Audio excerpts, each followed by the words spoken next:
Sean Strickland made a lot of promises ahead of his rematch against Dricus du Plessis at UFC 312.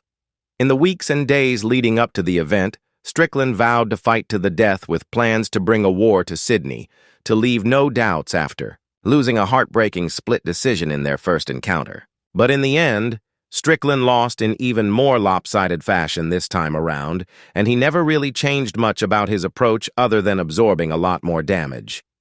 Following the fight, the former middleweight champion faced a lot of criticism for a lackluster outing, including UFC analyst Din Thomas erupting, while saying that Sean Strickland is not who he says he is, and he's not the guy who's going to go to the death when he fights.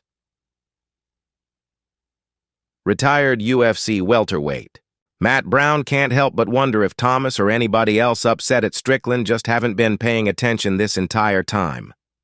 A lot of people are dogging Sean for not fighting to the death or going to war or whatever, Brown said on the latest episode of The Fighter versus the Writer. What I want to know is, when did we start listening to what fighters say, particularly what Sean Strickland says? He's an obvious good fighter, an elite fighter.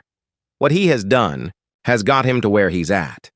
Why would you suddenly change it up, and why would we expect him to suddenly change that up in the 5th round or 4th or whatever? This is what he does. This is who he is.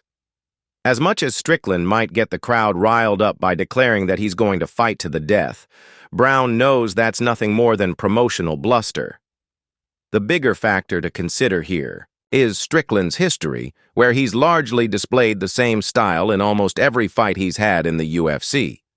Brown says anybody who actually believed that he was suddenly going to throw down in some kind of wild brawl has no one to blame, but themselves for what actually unfolded at UFC 312.